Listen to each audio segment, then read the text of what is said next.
Hey guys! As so many of you guys requested it, I will share more ideas on what you can do when you feel bored.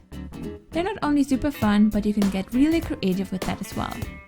This video is also a collab with my friend Jennifer from Sea Lemon. Hello, it's Jennifer from Sea Lemon. Check out my video after makos for things you can do in the fall, like how to make an easy pumpkin spice latte, autumn-inspired art, and DIY room decor. I think you'll like these projects, so go check it out. I will have the link to her video in the description box down below, so go check it out after watching this video. And now let's get started. The first project you can do is this fun hand lettering scratch art.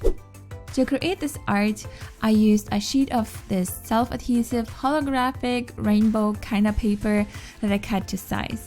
I made it as big as an A4 paper sheet. Next, you want to carefully peel off the back side of the paper and start attaching it to the paper little by little. You can use a ruler to help you push away the air bubbles while applying it.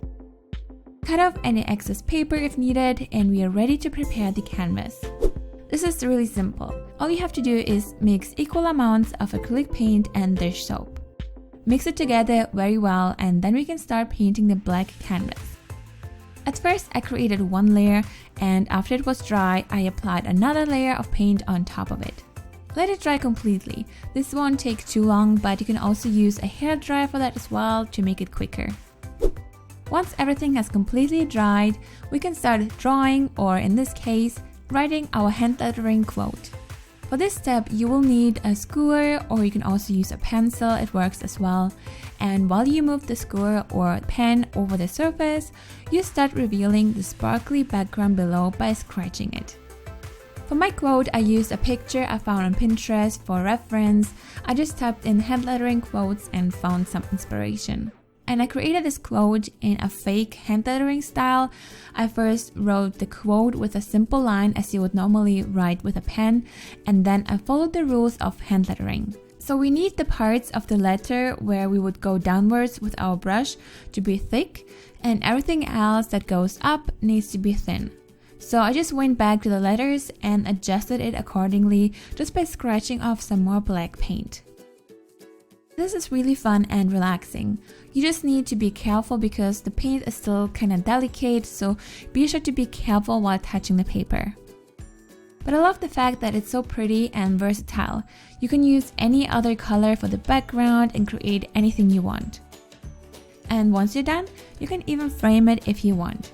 What do you guys think? The next project you can do is this acrylic paint with cells. It's really fun and actually pretty addictive to play around with.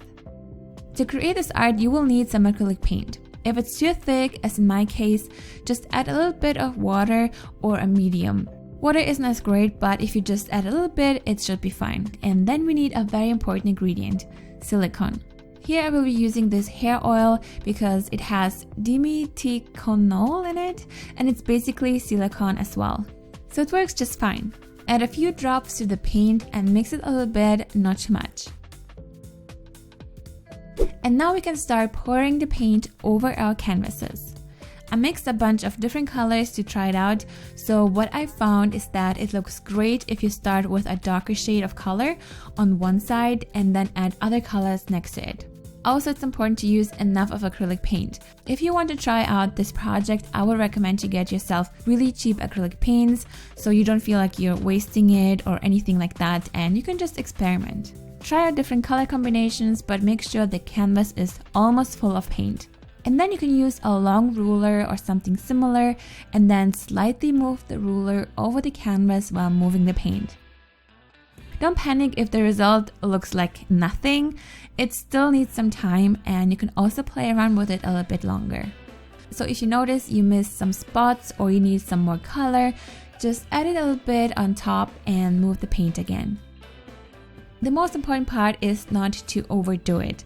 If you feel like it looks okay already, just let it be the way it is, or you end up with a total mess. But if this is the case, don't worry. You can easily remove and wash the paint away and start over. You can't really predict the outcome, but I find that it's freeing because you just have to learn to let go and just relax while the paint does its thing. But we're not done yet.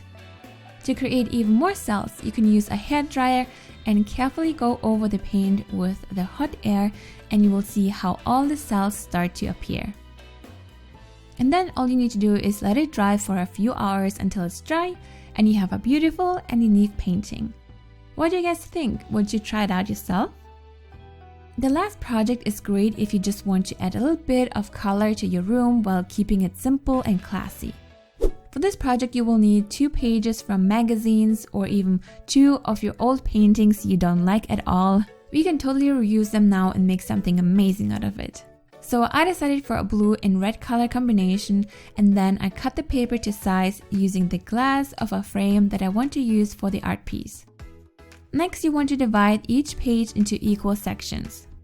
I used 2 centimeters and then just added guidelines along the edges. Now connect the lines on one of the pages. They need to be vertical. And for the second page, we are going to make them diagonally. So just connect the dots on the left and the right side of the corner to create the lines. The next step is really simple. Just cut the paper following the vertical lines, but keep the vertical strips in their original order. And the second page, we will prepare a little bit differently. We only want to cut the paper until you almost reach the edge of the paper. That's why I would recommend to measure out about 5 millimeters or so on the left and the top side of the paper. And then you can start cutting the paper, but stop whenever you reach the guideline. And you should get something like this. Now we can finally combine the 2 images together. Start on the left side and take 1 strip from the vertically cut image and pull it through the diagonally cut image using the over and under pattern. Next, take the second strip and pull it through as well using the opposite of the pattern you just used. This time you need to go under and then over. Make sure to push the woven strip all the way to the left side and make sure that the top and bottom edge line up with those of the diagonally cut image. It's a little bit tricky sometimes, but it doesn't have to be perfect either. Repeat these steps until you used up all the strips. If you have difficulties with the paper constantly moving around up and down, you can also use a glue stick and glue each strip at the very top so they're secured there. Once you're done weaving, secure the layers with some binder clips and flip the paper over to apply some tape along the edges. This way nothing will move around and we can cut off the excess paper. And you're done? Now all you need to do is add it into a frame and hang it up your wall. Super simple but still kinda cute. What do you guys think? I really hope you enjoyed these ideas and found them helpful. If so, be sure to give this video a thumbs up to support this channel, and if you're new here, don't forget to subscribe and to click on the bell to get notified whenever I upload a new arts and crafts video on Thursdays and on Saturdays. And make sure to check out Jennifer's video for more ideas. Thank you so much for watching, guys. Have a wonderful day, and I will see you next week. Bye!